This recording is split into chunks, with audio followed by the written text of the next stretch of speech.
drafted and advanced legislation and other policy initiatives here in St. Paul and in Washington, D.C. We are in a state of affairs of our quest to obtain justice and equality, with Minnesota being ground zero of the match that has sparked this outpouring of consciousness for our shared community. We are still here waiting to cash that check that has fallen on a bankrupt system of expedient politicians, administrators, and tolerant allies of the same in opposition to progress for a more perfect union.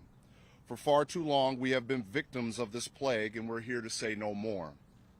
On April 9th, to their shame, the Minnesota Senate, the GOP, struck down a measure that would allow police officers to be fired if they had an affiliation with a white supremacist group. This is the state of affairs we find ourselves in here in the state of Minnesota. It is also our belief that white supremacists have infiltrated law enforcement, as indicated by the Department of Justice. On March 29th, our coalition of organizations sent a letter to the FBI and members of the Minnesota Congressional Delegation and President of the United States asking for the reintroduction of the patterns and practices investigations in the state of Minnesota that were stopped under the previous administration. The lack of trust in law enforcement and city officials, along with the murders leading up to George Floyd and Dante Wright and the ones after, and the continuing assault on our communities, primarily of color, by law enforcement, warrant an intervention from the FBI. At the emergency Brooklyn Center City Council meeting, the mayor publicly supported an intervention in his city. You can go to themjc.org under action, and you can view the letter there that we sent to the Attorney General. It is our belief that the patterns and practices investigations be expanded to St. Paul and Brooklyn Center and other cities within the Twin Cities. The proximity of these cities to Minneapolis, we believe they have tainted pools that need to be flushed out. We also believe that the police will do anything to maintain their silence and hide behind their blue wall, fortifying it like they did the Hennepin County Government Center, making it impenetrable for the press and general public to get answers. But like all walls, they have to come down sometime. Thank you. Next, I'd like to invite the president of Families Supporting Families Against Police Violence to share a Garraway.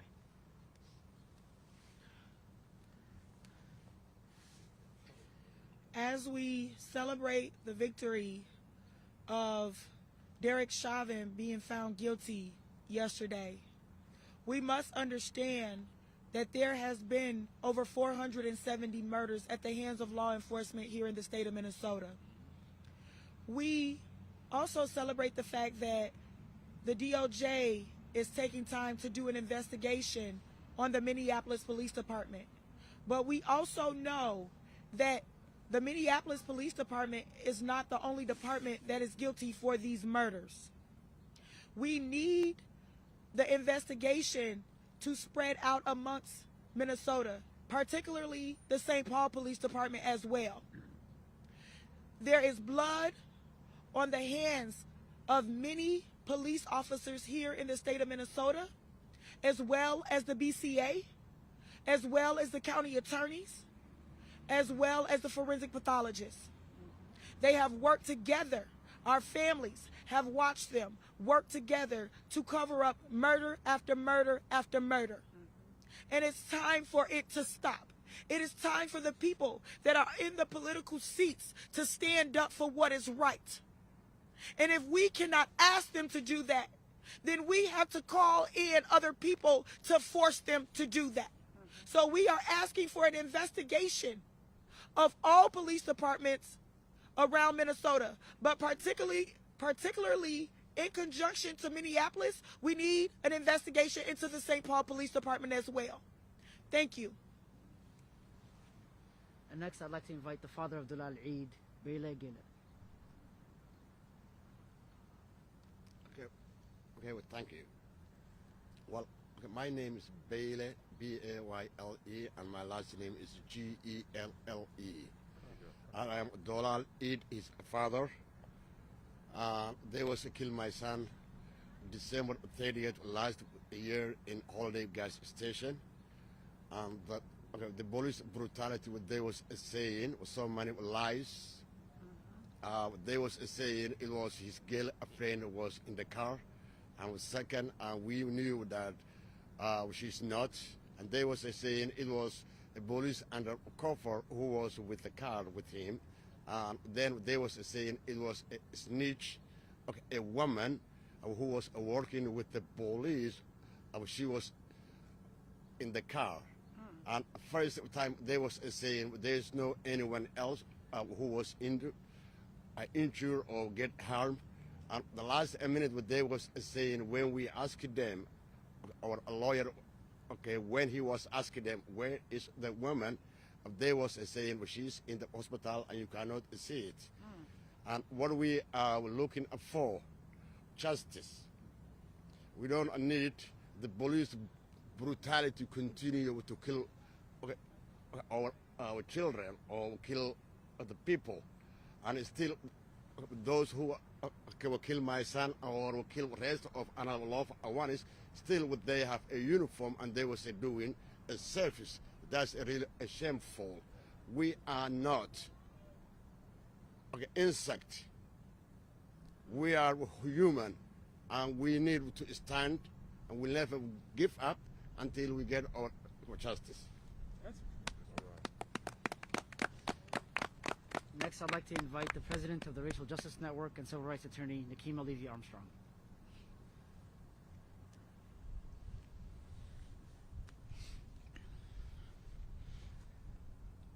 Good afternoon.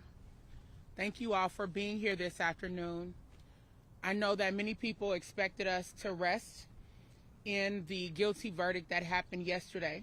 While we celebrate, though, we have to remember that there is still so much work to do, and we're not going to be comfortable, and we don't want people in Minnesota to become too comfortable. We don't want the Biden administration to become too comfortable. So while we celebrate a guilty verdict, which is a just verdict in that case, and we await the trial of the other 3 officers who were involved in aiding and abetting Derek Chauvin in killing George Floyd, and while we await increased murder charges that we are demanding against Kim Potter, the Brooklyn Center police officer who killed Dante Wright, we are asking the Justice Department to expand its investigation beyond the Minneapolis Police Department. One of the reasons why that's so important is because we went to the Justice Department years ago, before George Floyd was killed, before Dalal Eid was killed, before Thurman Blevins was killed, and so many others, to let them know that there were patterns of discrimination, patterns of excessive force, patterns of deadly force, not to mention the over-criminalization of the African American community that has happened at the hands of the Minneapolis Police Department. And as you have heard from some people who are out here today, those same issues exist within other metro area police departments. So we do not want the Justice Department and President Biden to feel that he threw us a bone in Minneapolis. We want him to take seriously the fact that the police departments in Minneapolis and in the Twin Cities and the systems that are connected to those police departments make us feel like second and third class citizens here in the Twin Cities and the state of Minnesota.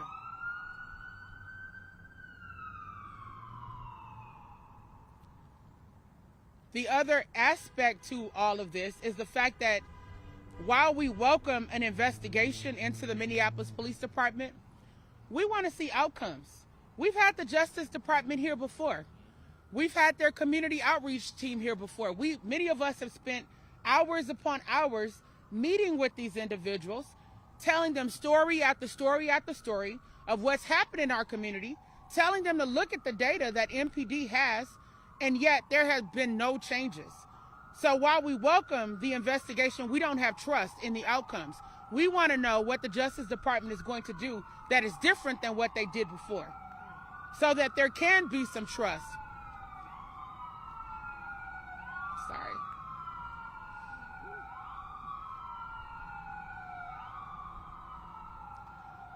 We also want the Justice Department to take seriously something that the families have been asking for a long time, and that is the reopening of all of the cases of those who have been killed by police in the state of Minnesota.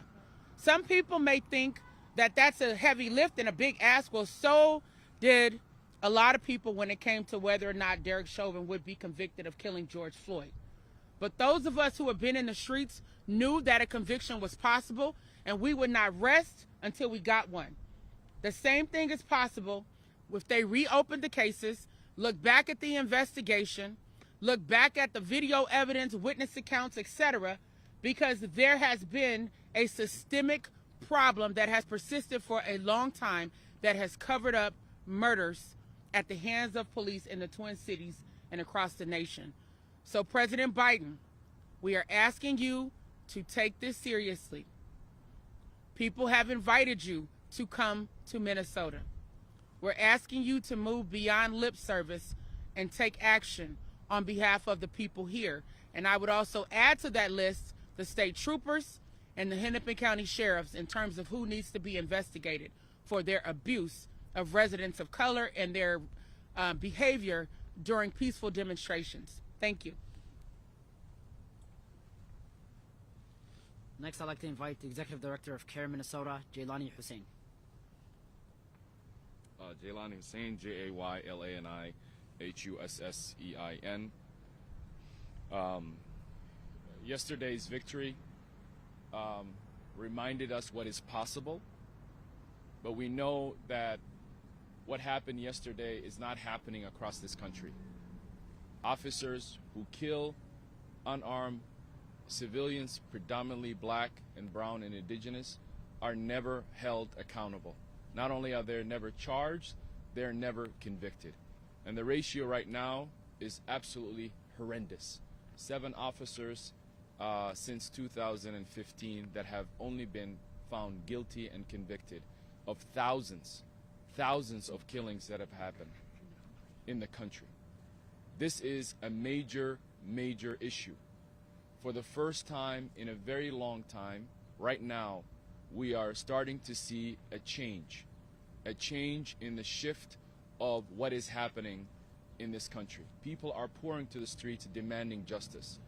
And we believe it is time for Biden's administration to go beyond lip service.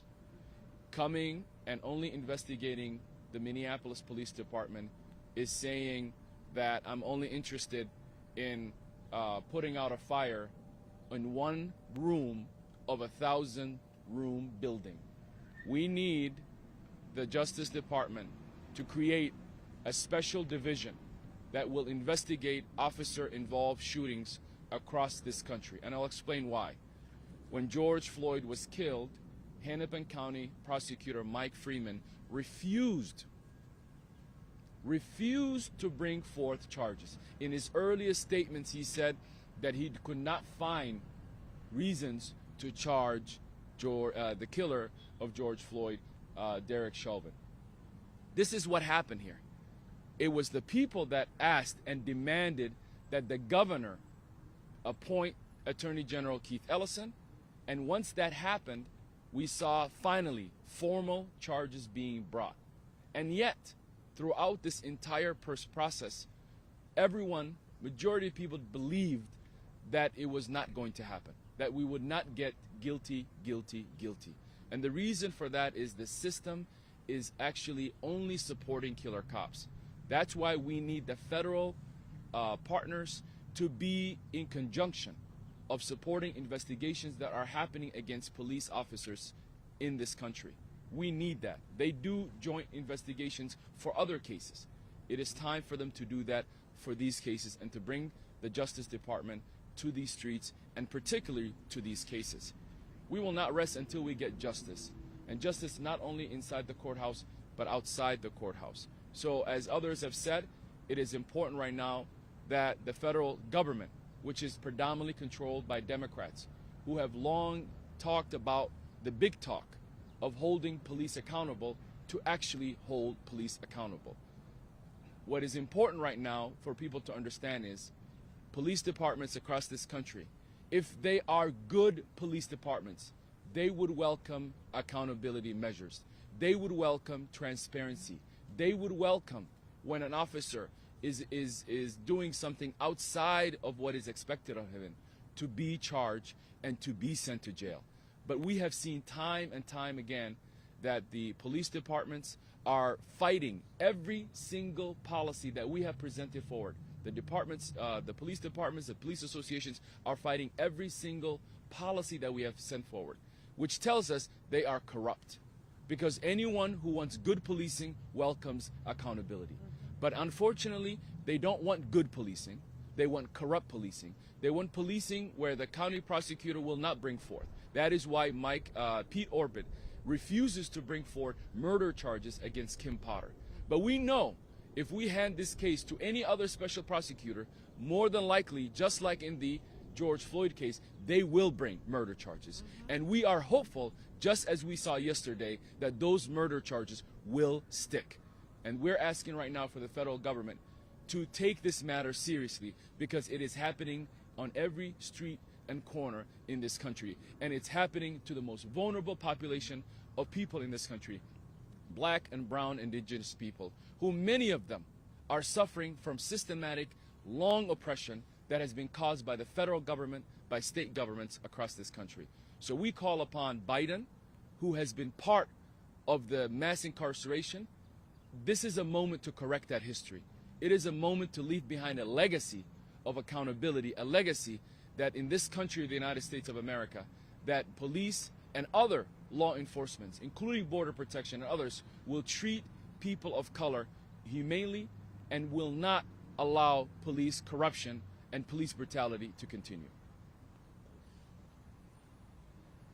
Next, I'd like to invite Michelle Gross with Communities United Against Police Brutality, the president of Communities United Against Police Brutality. Thank you, Mohammed. My name is Michelle Gross, MICHELLE-GROSS, and I am the president of Communities United Against Police Brutality. I have to tell you that this is a long time coming. The DOJ, we have been asking for DOJ assistance, real assistance, since at least 2001, probably longer than that. What they've sent us is community relations. They've sent us mediation.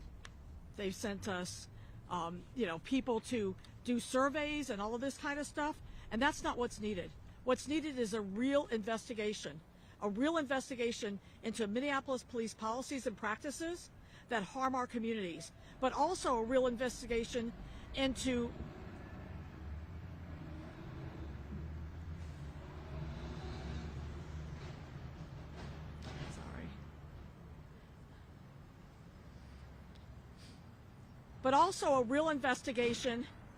into the many other police departments that have been highly problematic in the state of Minnesota. We have a toxic culture among police in this state, and not just in one department. We have had enormous amounts of problems with killings of people in St. Paul. In fact, St. Paul is the deadliest department in the state, and most people don't realize that. We have toxic cultures in many other police departments. I think we've seen an example of that in Brooklyn Center. And so it's time for the DOJ to step up and do more. We don't have any more time for mediations or, kumbaya sitting around the table. What we need is a real investigation into Minnesota law enforcement as a whole, and specifically to very many problematic departments. And it needs to be an investigation. It just can't be these other kinds of sitting around conversation surveys and let's do all of that. Because the last time the DOJ was here, they came with all kinds of suggestions and ideas, and the city formed work groups, and a bunch of us went to these work groups, and we worked with the city, and we tried to make new policy, and all of that went into File 13. Every bit of it was gone. There was never any implementation of the work of those work groups at all. And we've been waiting ever since. And we just cannot continue to wait because the results are deadly. And so we welcome the DOJ, but we want them to do more. And that's why we're really out here today. They need to do more. And we need to do things that will prevent us from ever having another George Floyd, Dalal Eid, Dante Wright, and the long lines, Justin Tigan, all of the long lines of people who have died at the hands of law enforcement without ever any accountability to speak of. And so that's what we need to bring to an end in the state of Minnesota. I want to mention one other thing. We have a number of bills at the legislature, and in fact, we're about to give them some more bills. Both the Democrats and the Republicans, in large measure, have done all they can to block these bills from moving forward. You don't want to have problems in the streets? You don't want to have more issues? Don't give $35 million or even $9 million to a bunch of cops who think it's completely okay to to spray people with chemical weapons and to shoot projectiles at them. Don't do that. Stop the problem that we protest in the first place. Protesters are not the problem. It's the police violence we protest that's the problem. Do something about that police violence.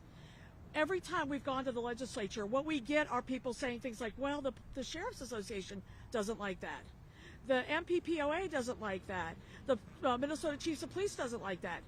They have forfeited their right to be the sole determinants of what is public safety for this community. They have forfeited that right.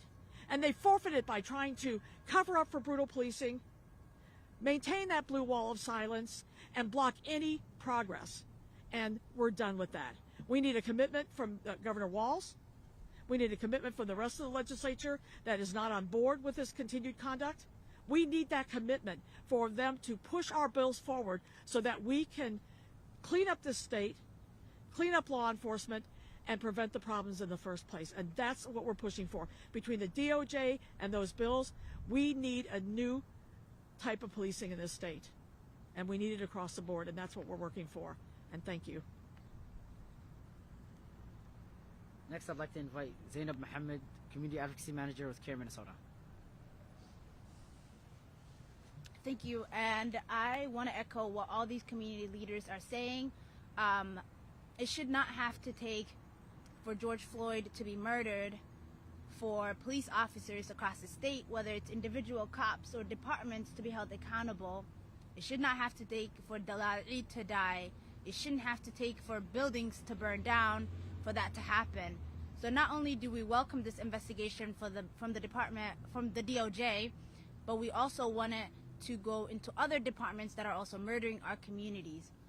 If police officers are in our communities to protect and serve us, then they need to be okay with being held accountable when other officers are doing wrong. And so this needs to go beyond just the Minneapolis Police Department. It needs to go to St. Paul Police Department, which has murdered multiple hundreds of people across the state of Minnesota. And so I want to echo what all these community leaders are saying and make sure that all these police departments are held accountable across the state. Thank you. And next, I'd like to invite Monique Color-Doty with Black Lives Matter, Minnesota.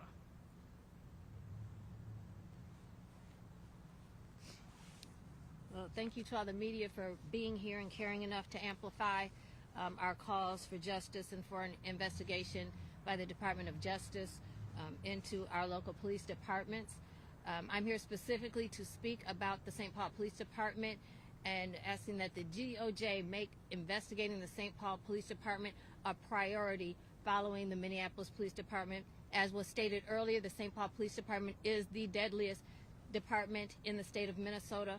But beyond that, the St. Paul Police Department has many atrocities, which led Black Lives Matter Minnesota in April of 2019 to issue a travel warning for people coming to the city.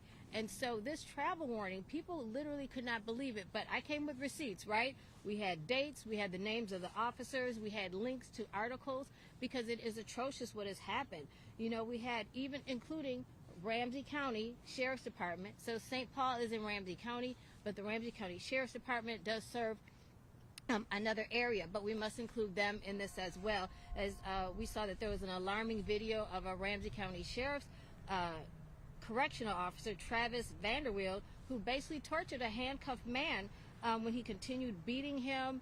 That video went viral. We've had issues with the St. Paul Police Canine Department with multiple unnecessary bites, but the most egregious was in the shooting death of Pumi Lee in St. Paul, where as an officer was shooting, another St. Paul officer released the canine, and what we saw on video, which has since been retracted, officers are standing around Pumi Lee's dead body while a canine is feeding on him, And as his mother said, like from the autopsy report, the dog ripped out his throat.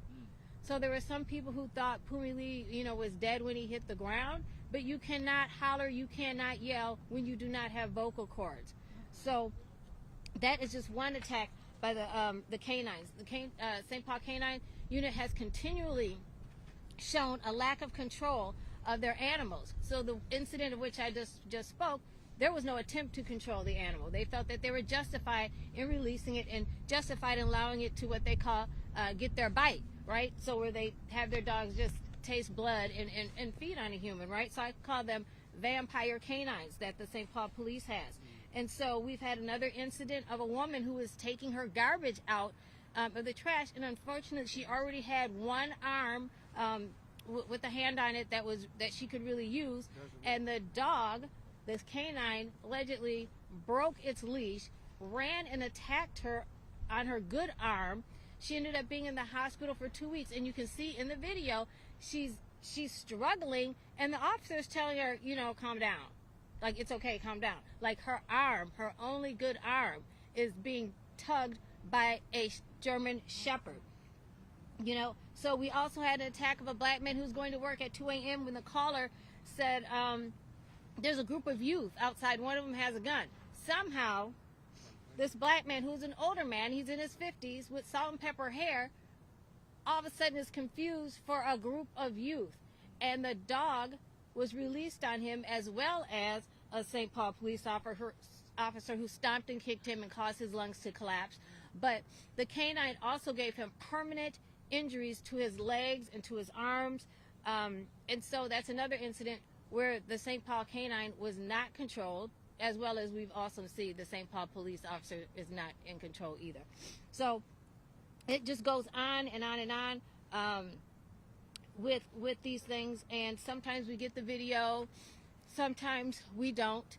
But what we do know is that St. Paul police has a history of destroying video, destroying evidence, removing evidence and videos from the internet, as well as press conferences they may have had. I am the aunt of Marcus Golden, killed in 2015 by St. Paul Police Department, and I work as an advocate supporting families. And one way that is so important, as Michelle Gross spoke of earlier, since I've been talking about this for 5 years, and I'm so thankful that people took this and put it into writing and entered it into the Flando-Castile bill that's coming forward.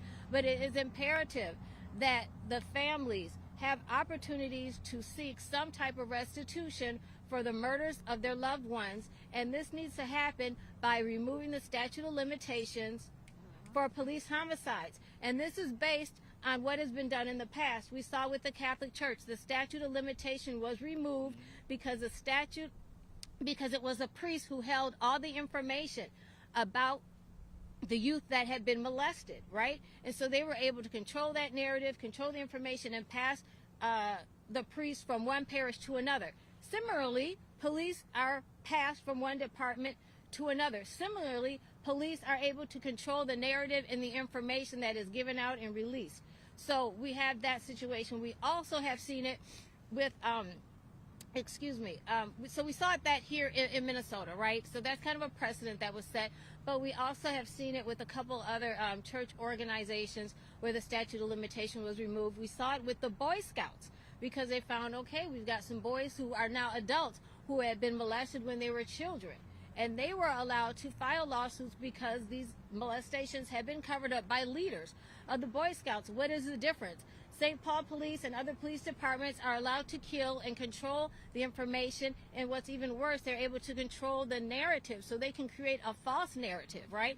We've seen them release a video and tell us something that we're not seeing with a critical eye, like, there is no gun here, what are you talking about? He did not charge him, but yet they will put that narrative out, and it seems to resonate, and that's what latches on, and it's very unfortunate. So while we're here in Minneapolis, this is something that we've seen Mike Freeman also do, right, with Jamar Clark. I'm a member of Twin Cities Coalition for Justice for Jamar, and the problem with this, just one problem with his case. We need the footage that was turned in by probably over a dozen people on their cell phones when the Department of Justice does their investigation into Minneapolis. We want that footage to demand justice for Jamar Clark, right? And also we want to hold Mike Freeman, Hennepin County prosecutor, accountable for naming this a domestic abuse situation. This was not an instance of domestic abuse with Jamar Clark. He was just a victim. He was a black man and he was killed, right? So I'm standing here calling for justice for all stolen lives. We work with black, white, and every color in between. And also I want to point out, as we say black and brown, we have a large Hmong community here, and they have suffered greatly as well. St. Paul police killed two teenagers who were Hmong, who had escaped from Totem Town, which is like a boys' home. They were both shot in the back. And they were unarmed. They were running away, right? So we also said Pumi Lee, but we also had Map Kong. He's Cambodian. He was also killed. He was killed by, I believe, Bloomington police. Thong Lee. Oh my God, Thong Lee, just 18 years old. That video was manipulated, right? Rather than just showing the whole field, they just zoomed away and focused in on a field to the left so that we cannot see him getting killed. They're saying he had a gun. The gun actually was in the evidence room of the Minneapolis Police Department and belonged to a Russian mob. How did this young Hmong child get this gun? It was planted. So we need investigations deeply into Minneapolis, deeply into St. Paul, and there's so much more that we're not even covering here, but it needs to come out. It needs to be brought to light, and if they do this, eventually maybe we won't be in the streets so much. But if they don't do this, we're still going to be in the streets. We're going to be in the streets even more, and we're going to be calling out people by name, and we're going to be doing direct actions to their homes. So let's be very clear. We're not accepting of no. We're tired of no. We've been fighting. We are human beings, and we want justice. Thank you. And to close out, I would like to bring up Trey Horn Cruz with Black Lives Matter, Minnesota.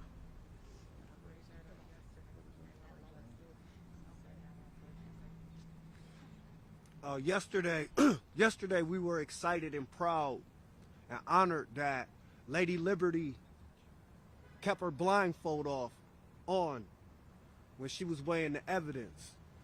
But sometimes police officers take it upon themselves to be the judge and the jury, and sometimes we see white supremacists who also do that, like Anthony Trifoletti, who was convicted in Ramsey County District Court on Monday.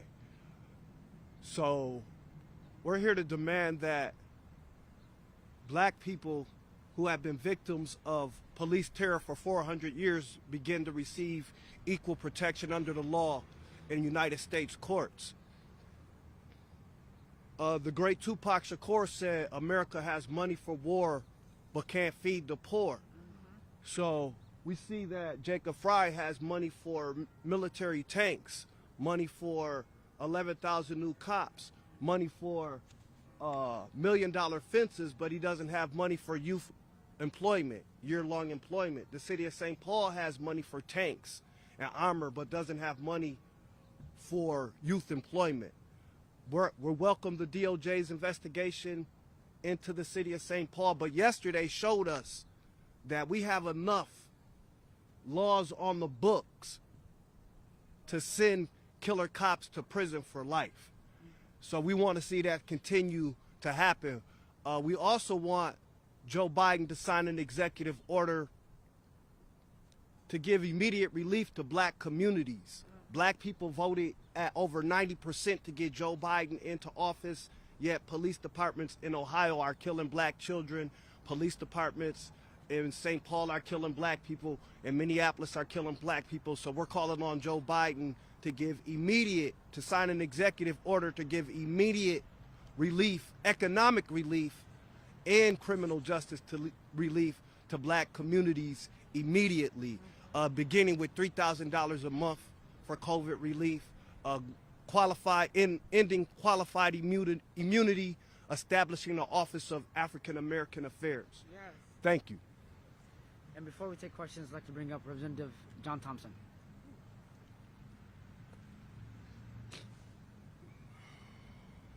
When can we breathe? We still can't breathe. I know yesterday we celebrated the guilty verdict of Officer Chauvin. And while we were celebrating, we couldn't celebrate long. Somebody run up to us and say, well, they just killed somebody in Ohio. While we do welcome the investigation by the Department of Justice, we also want the people who we voted for in the Oval Office to bring their behinds here to Minnesota and see what we're talking about. Come meet with the people who are behind the scenes doing all this work.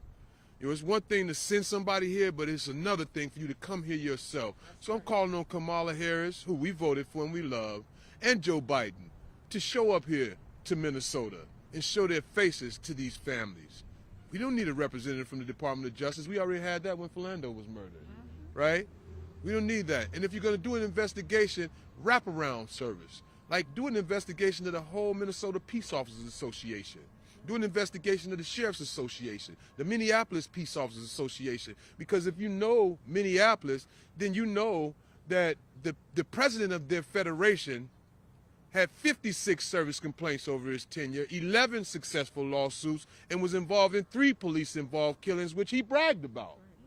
You also know that he handcuffed a 15-year-old kid and football kicked him in the face, and nothing happened. We also know that Mike Freeman is complicit in helping cover up. There wouldn't be no charges for Officer Chauvin if you left it up to Mike Freeman and his partner at the Hennepin County Medical Examiner's Office. They cover up murders just like you put covers on your bed.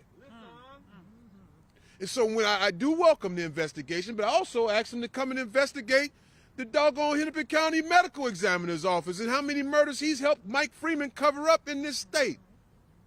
And I know people may say I'm spewing rhetoric, but no, this is the absolute true experience of a black man living in the most racist state in the United States of America, Minnesota, where we cover up murders, right? We spend all this money on barbed wires and fencing, and I watched the homeless be evicted from outside this past summer. And beaten up and brutalized, and their last belongings thrown in the dumpster. We spend a lot of money on barbed wire fences, but not enough money on culturally competent mental health providers, on culturally competent teachers. We can't help our students. We're suffering some of the worst disparity gaps in the state of Minnesota. And I also want to say, when the money comes here from the federal government, it's not being issued out fairly. The African American community is always at the bottom when it comes to getting resources to our community. And if you were investing in resources for our community, the need for public safety wouldn't be. Crime happens when we don't have. You know, somebody's going to go in the store and steal a loaf of bread if they can't eat. And if you're just locking them up and beating them up for the problem, you have not solved the problem. And the state of Minnesota is complicit. Every legislator that's been in this body right here, you're responsible for Philando, you're responsible for George Floyd, you're responsible for Cordell Handy, Justin Teigen, and countless other bodies. And let's not stop there. Let's talk about the Department of Corrections, where Hardell Sherrill left dead in his own feces and urine, and nobody would come and check on him after he complained time and time again about having stomach pains. These are idea jobs, by the way, for white supremacists with this white supremacist ideology. Well, who else would leave a young black man on the ground and say, die? Thank you. John, John Thompson, Thompson, 67A, Minnesota House Rep. All right, we'd like to open up some questions now. Nothing, really? Oh my goodness, y'all. This is landmark and y'all not asking questions. I can't believe it.